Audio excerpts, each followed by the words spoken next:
तो आज हम लोग का जो स्टार्ट किया था चैप्टर नंबर 2 पार्ट बी का, उसका लास्ट क्लास होने वाला है। ठीक है, तो आज का क्लास में सबसे पहले हमने पढ़ेगा इंडस्ट्रियल रिफॉर्म्स। कल क्या पढ़ा था, कल वाला क्लास में याद ही होगा, कल हमने पढ़ा था कौन सा वाला, ग्रीन रेवोल्यूशन। क्या पढ़ा था?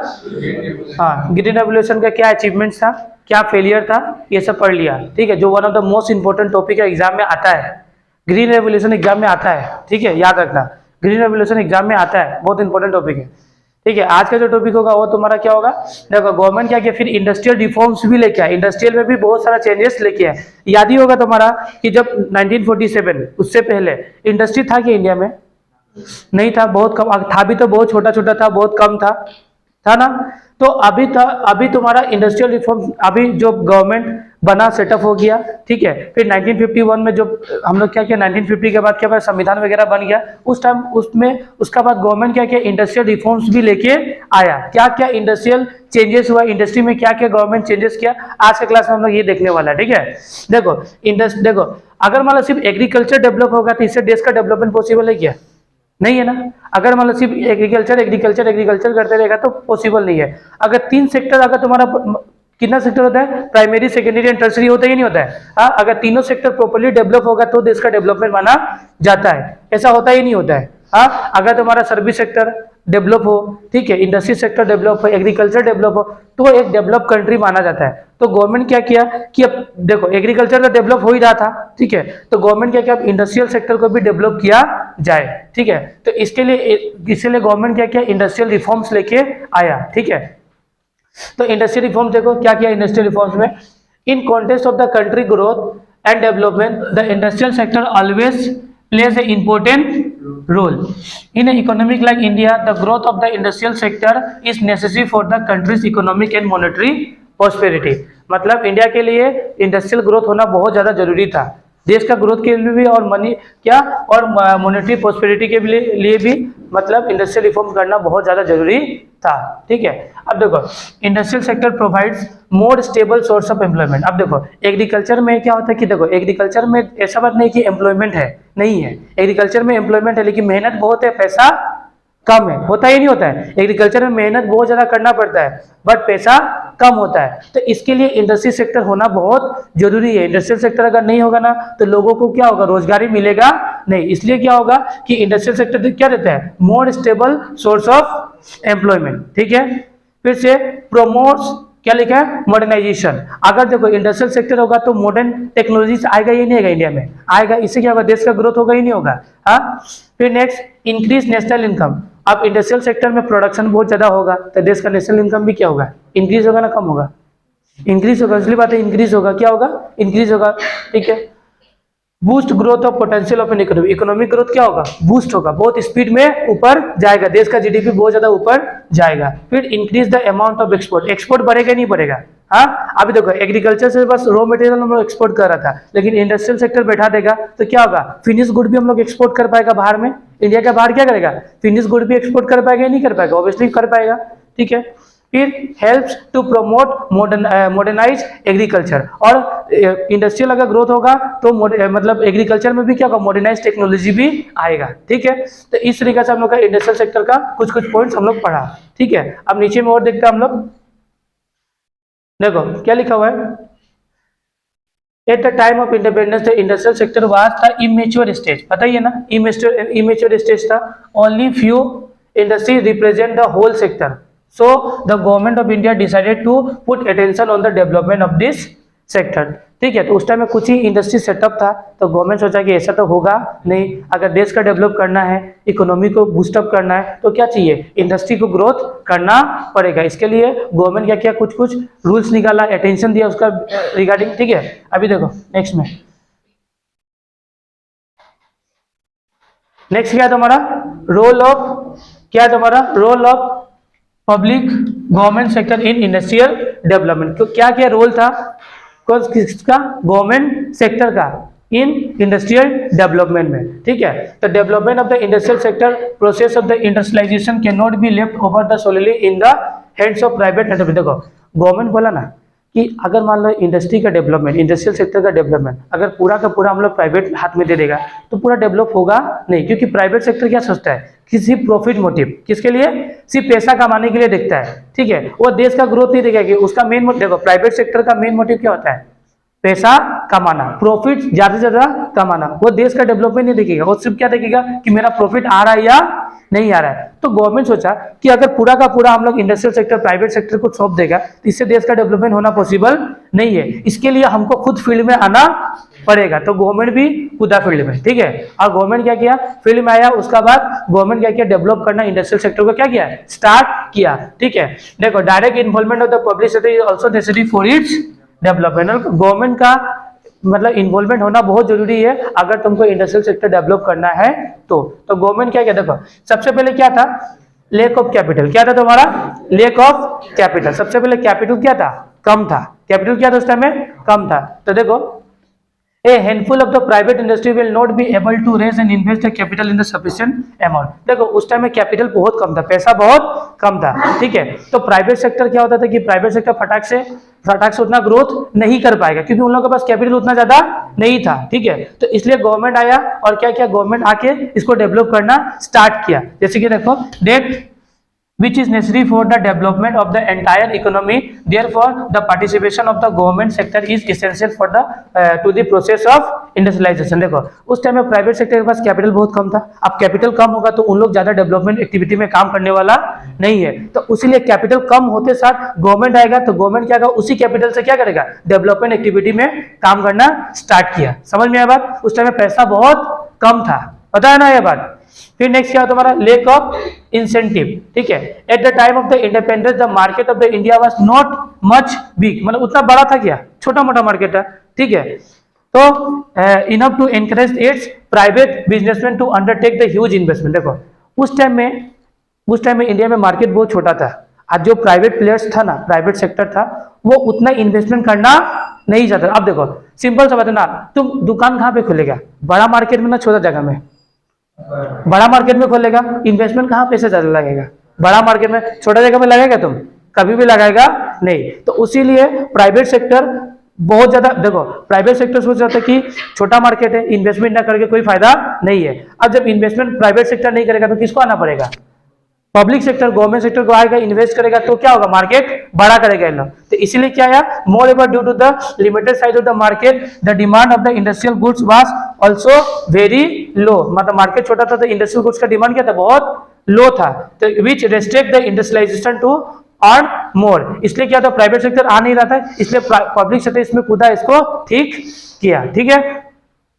फिर नेक्स्ट है तुम्हारा सोशल जस्टिस। क्या है तुम्हारा, सोशल जस्टिस। क्या है तुम्हारा नेक्स्ट पॉइंट, सोशल जस्टिस। अब सोशल जस्टिस क्या है, a private industrialist always aim to maximisation wealth. पता है ना, एक प्राइवेट जो भी कंपनी होगा उसका मेन मोटिव क्या होता है कि ज्यादा से ज्यादा पैसा को बढ़ाए, ज्यादा से ज्यादा प्रॉफिट हम कमाए। Whereas in order to grow the industrial sector along the growth of the economy the main objective is to provide more and more employment opportunity rather than the concentration of the wealth in few belt. देखो social justice का मतलब government का reason था कि कूदने का market में, कि देखो प्राइवेट सेक्टर का मेन एम था ज्यादा से ज्यादा पैसा को कमाना, ज्यादा से ज्यादा पैसा को कमाना। अगर उन लोग ज्यादा से ज्यादा मोटिव रहेगा पैसा को कमाने का तो उन लोग एम्प्लॉयमेंट उतना जनरेट नहीं करेगा, ठीक है। इससे क्या होगा, सोशल इंजस्टिस होगा। सोशल जस्टिस के लिए गवर्नमेंट इसमें आया और वो क्या किया, पैसा कमाने के लिए नहीं देखा, वो क्या सोचा कि ज्यादा से ज्यादा हम क्या करें, एम्प्लॉयमेंट जनरेट करें, जिससे कि लोगों का क्या वेलफेयर हो। समझ में आया बात, ठीक है। फिर नेक्स्ट है डेवलपमेंट ऑफ इंफ्रास्ट्रक्चर। अब इंफ्रास्ट्रक्चर को भी डेवलप किया। Due to the huge investment and low profitability private sector does not undertake many infrastructure project. समझ गया ना, पैसा कम है तो प्राइवेट सेक्टर आता नहीं था। उस टाइम में किसको आना पड़ेगा डेवलप करने के लिए, इंफ्रास्ट्रक्चर, गवर्नमेंट को ही आना पड़ेगा डेवलप करने के लिए। बात समझ में आया बात, ये था रोल था गवर्नमेंट सेक्टर का किसमें, development of the industrial sector. Next है तुम्हारा इंडस्ट्रियल पॉलिसी रेवोल्यूशन। ये बहुत इंपॉर्टेंट टॉपिक है। क्या है तुम्हारा, इंडस्ट्रियल पॉलिसी रेवोल्यूशन कब हुआ था, मतलब इंडस्ट्रियल पॉलिसी में क्या था, इंडस्ट्री का पॉलिसी में क्या किया था, चेंजेस लाया गया था। कब, 1956 में। देखो इसको बोलते हैं हम लोग IPR। क्या बोलते हैं, IPR। शॉर्टकट में कभी कभी एग्जाम में दे सकता है आईपीआर का फुल में क्या होगा तुम्हारा? Industrial policy revolution. क्या होगा? Industrial policy revolution. ठीक है, इसको बोलता हूँ शॉर्टकट में आईपीआर। कोई दिक्कत नहीं है। देखो एक According to 1956 industrial policy, the government is strengthening the role of the public sector in industrial development. पता ही है ना तुम्हारा, of the economy। मतलब 1956 में क्या था? गवर्नमेंट स्ट्रेंथ कर रहा था, मतलब गवर्नमेंट इंपॉर्टेंट रोल प्ले कर रहा था किसमें? डेवलपमेंट ऑफ कौन सा? पब्लिक सेक्टर, मतलब इंडस्ट्रियल सेक्टर। ठीक है।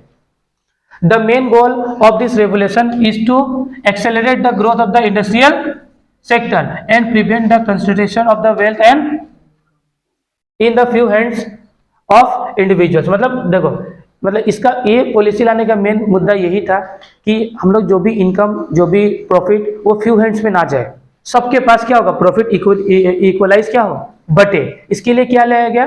इंडस्ट्रियल पॉलिसी रेवोल्यूशन को लाया गया। कब लेके आया?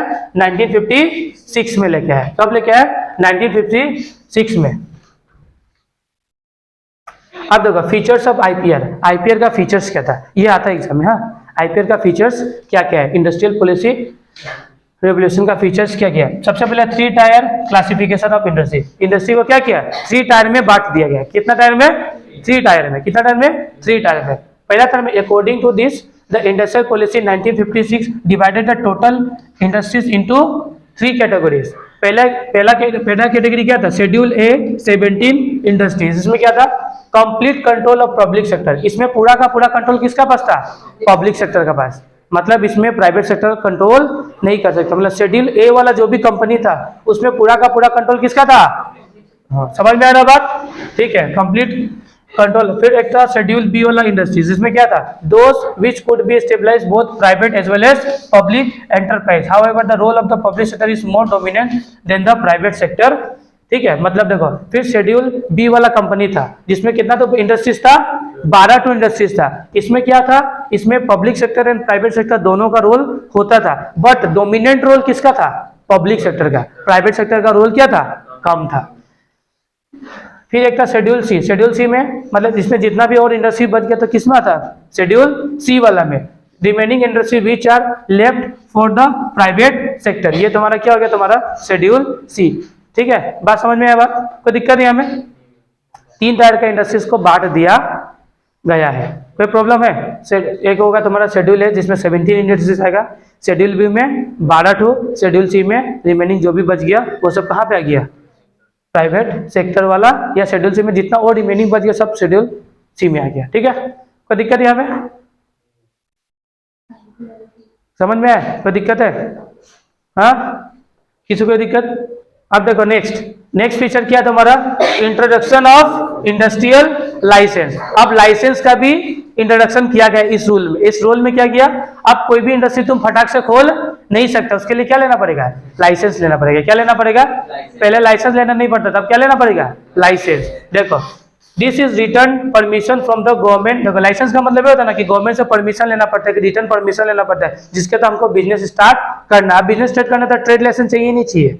हाँ, तो उसी तरह गवर्नमेंट क्या किया? अब लाइसेंस स्टार्ट किया। बिजनेस स्टार्ट करना है आपको, इंडस्ट्री स्टार्ट करना है, तो क्या लेना पड़ेगा? लाइसेंस लेना पड़ेगा।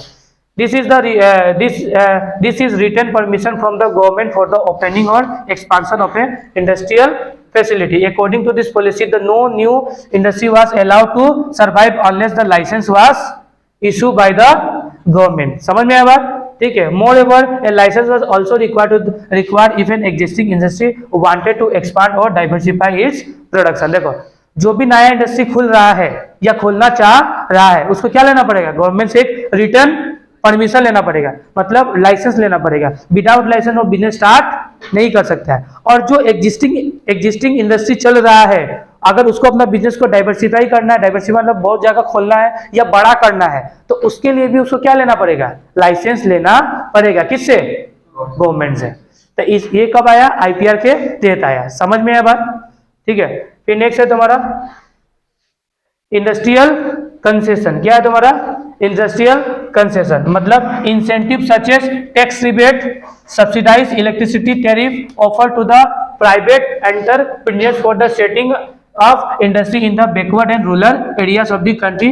The basic motive behind this policy to promote the income equality. अब देखो गवर्नमेंट बहुत सारा कंसेशन लेके आया। कंसेशन मतलब टैक्स में छूट, सब्सिडाइज रेट में क्या हो गया, लोन्स प्रोवाइड किया किसको, प्राइवेट सेक्टर को, कि आप लोग जो बैकवर्ड एरिया है, जो रूरल एरिया है, उसमें जाके क्या कीजिए, इंडस्ट्री सेटअप कीजिए। अगर बैकवर्ड एरिया में जाके प्राइवेट सेक्टर अगर इंडस्ट्री सेटअप करता है, जिससे क्या होगा, वहाँ के लोगों को रोजगार मिलेगा नहीं होगा, हाँ, उन लोगों के पास पैसा आएगा नहीं आएगा, तो इससे उन लोगों का डेवलपमेंट होगा ही नहीं होगा। तो गवर्नमेंट बहुत सारा कंसेशन दिया किसको, प्राइवेट सेक्टर को, कि आप जाइए बैकवर्ड और रूरल एरिया में कंपनी स्टार्ट कीजिए, इंडस्ट्री सेटअप कीजिए, वहाँ पे आपको क्या देगा, टैक्स में छूट देगा, सब्सिडाइज प्राइस में हम आपको क्या देगा, लोन देगा। समझ में आया ना बात, सब्सिडी मतलब छूट होता है, पता है ना, हाँ।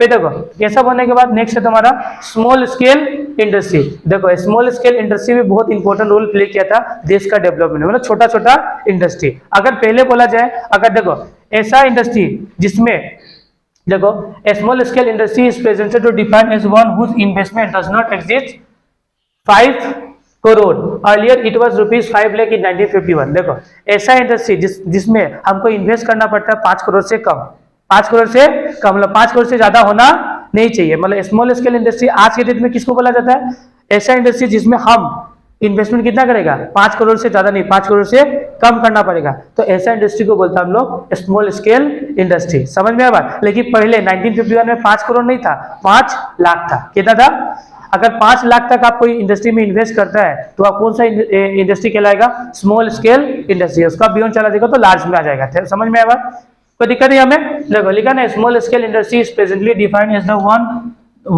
The one whose investment does not exceed 5 crore, earlier it was rupees 5 lakh in 1951।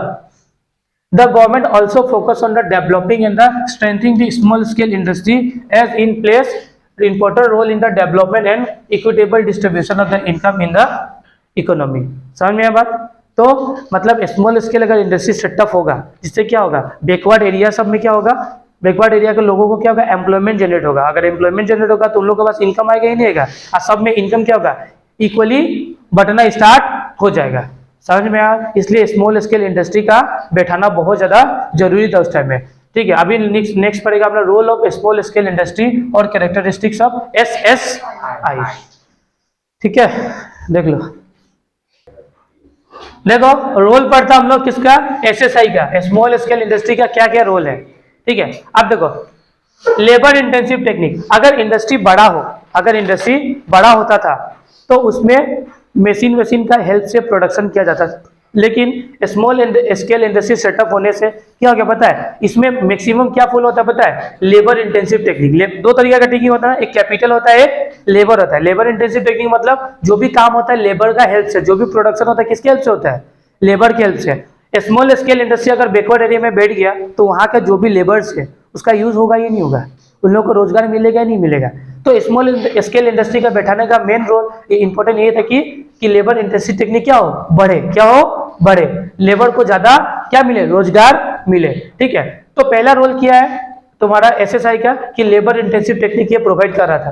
देखो small scale industry provide the huge amount of the employment in the economy as the amount of labour in such industry as proportionally high comparison to the big industry. That mean the SSI are the labour intensive where the big industry are the capital intensive. समझ में आया बात। बड़ा industry था capital easily, मतलब capital means machine use करके हम लोग प्रोडक्शन करेगा। अगर स्मॉल स्केल इंडस्ट्री है तो आराम से लेबर के हेल्प से हम लोग प्रोडक्शन कर सकता है। ठीक है, समझ में बात। पहला रोल किया था ये जनरेट किया किसको, लेबर इंटेंसिव टेक्निक का बहुत इंपॉर्टेंट रोल प्रोवाइड किया है। नेक्स्ट वाला रोल किया है तुम्हारा promote balance regional growth. Promote balance regional growth. अभी देखो जो बिग इंडस्ट्रीज था, जो बड़ा इंडस्ट्री है वो कहाँ, अभी मान लो कि हमको एक इंडस्ट्री खोलना है, हम कहाँ खोलेगा, बैकवर्ड एरिया में ना टाउन वाला एरिया में। टाउन होता ही नहीं होता है। तो अगर मान लो बिग इंडस्ट्रीज था, वो लोग सोच रहे कि ना हम तो टाउन में खोलेगा, हम ऐसा प्लेस में खोलेगा जहाँ पॉपुलेशन बहुत ज्यादा हो, हम बैकवर्ड में क्यों खोले, वहाँ तो मेरा नुकसान होगा ना। तो इसलिए क्या होता था कि जो भी बिग इंडस्ट्रीज था ना बैकवर्ड एरिया में बिजनेस स्टार्ट नहीं करता था, इंडस्ट्रियल सेटअप नहीं करता था। इसके लिए स्मॉल स्केल इंडस्ट्री बहुत इंपॉर्टेंट रोल प्ले किया। वो क्या किया, बैकवर्ड एरिया में गया, वहाँ पे काम किया, वहाँ के लोगों को क्या दिया, रोजगार दिया। साथ में साथ देखो टाउन का ग्रोथ कौन कर रहा था, कौन? इंडस्ट्रियल सेक्टर जो बड़ा वाला था वो टाउन का ग्रोथ कर रहा था, और स्मॉल एसएसआई वाला कहाँ पे कर रहा था? बैकवर्ड एरियाज में ग्रोथ कर रहा था। जिससे क्या हो? ग्रोथ क्या हो? बैलेंस हो जाए। क्या हो जाए तुम्हारा?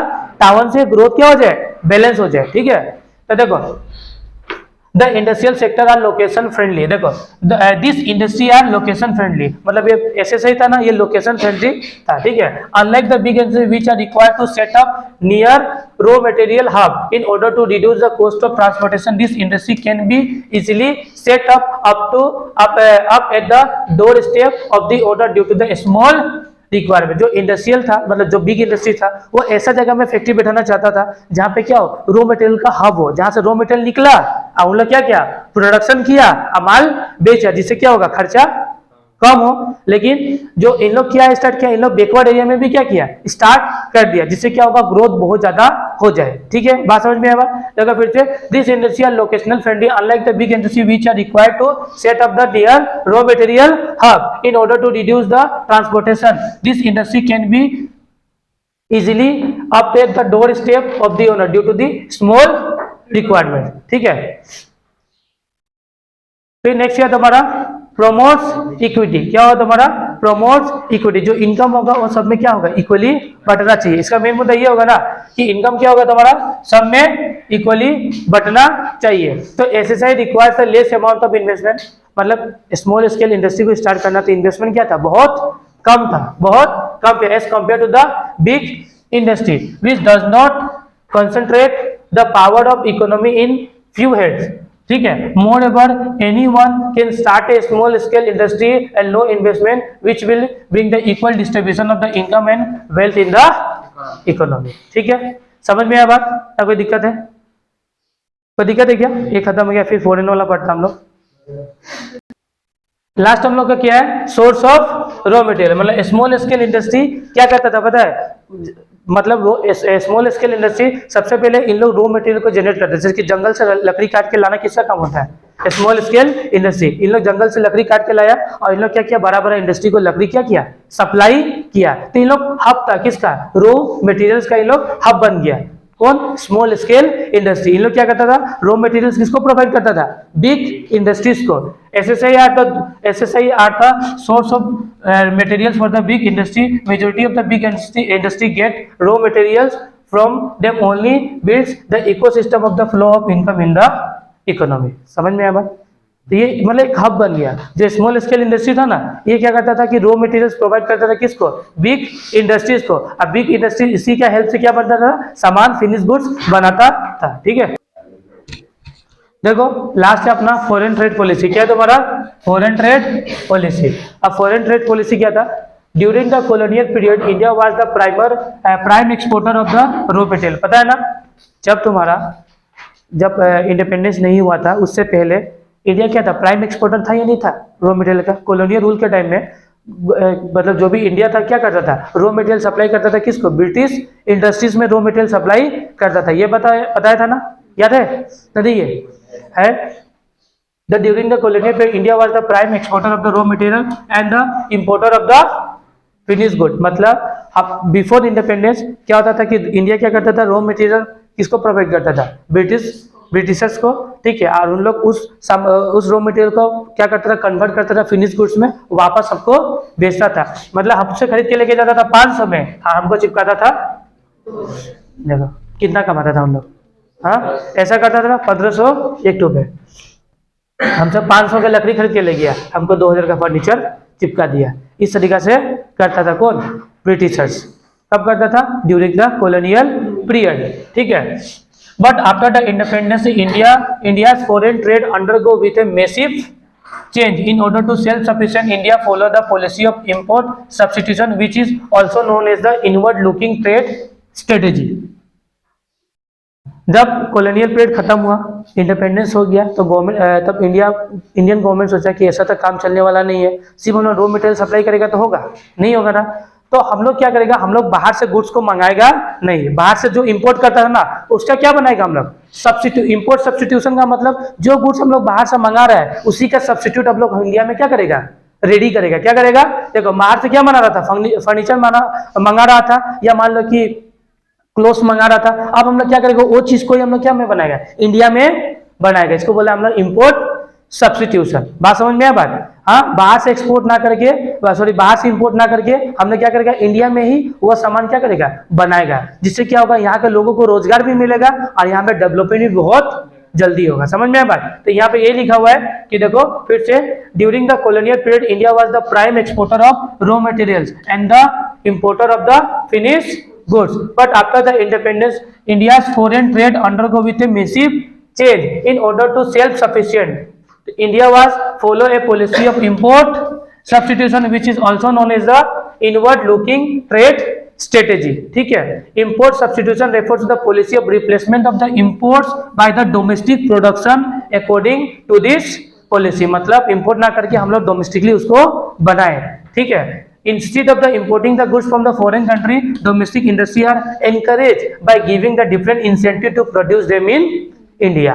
मतलब कि इंडिया में गुड्स को प्रोड्यूस करो, बाहर से हम लोग मंगाएगा नहीं, इसके लिए गवर्नमेंट बहुत ज्यादा एनकरेज किया किसको, डोमेस्टिक इंडस्ट्रीज को। समझ में आया बात? ठीक है, तो government of India uses two ways to protect the domestic goods from the import. दो तरीका से गवर्नमेंट इसको प्रोटेक्ट भी किया। पहला बात तो टैरिफ। टैरिफ का मतलब टैक्स। टैरिफ का मतलब क्या होता है, टैक्स होता है ना। टैक्सेस में क्या किया, देखो क्या किया, it refers to the tax levy on the import of the good they can be imported in the after paying the heavy amount of the tax on a such good and imposition of the tax increase the price of the such goods which automatically reduce the demand in the market। देखो government दिमाग लगाया, अब बाहर से import करेगा ना, उसमें government क्या किया पता है, हाई टैक्स लगा दिया। गवर्नमेंट क्या किया, बहुत, तुम बाहर से इंपोर्ट कर रहे हो ना गुड्स, बाहर से सारा गुड्स मंगा रहा है, उसमें गवर्नमेंट क्या किया, बहुत ज्यादा टैक्स लगा दिया। अब मंगाओ, बाहर से इंपोर्ट करो, बहुत चालाक बन रहा था ना तुम लोग, हाँ, कि इंपोर्ट बाहर से बार बार सामान मंगा रहा था, तो गवर्नमेंट क्या किया, डोमेस्टिक गुड को बढ़ाने के लिए उसको क्या किया, बाहर वाला जो गुड्स हम लोग मंगा रहा था उसमें क्या किया, हैवी ड्यूटी लगा दिया, हैवी टैक्स लगा दिया। अब मंगाओ, बाहर से मंगाएगा कोई मंगाया क्या, बाहर से नहीं मंगाएगा। अब क्या होगा, हमको मजबूरी में घर में ही बनाना पड़ेगा। समझ आना बात। अब बात तुमको सिंपल से बात है, बाहर से सामान मतलब खाना ऑर्डर करना है, घर में बनाना है, तो सस्ता कहाँ पे पड़ता है, घर में बनाना। अब बाहर से ऑर्डर करेगा तो हर दिन तो पॉसिबल नहीं है ना, हाँ, हर टाइम पॉसिबल नहीं है, तो गवर्नमेंट वाला घर में बनाओ, क्या बनाओ, घर में बनाओ। तो पहला टैरिफ मतलब टैक्स दबा के लगा दिया, किस में, इंपोर्ट गुड्स करेगा तो उसमें दबा के लगा दिया। फिर देखो कोटा फिक्स कर दिया।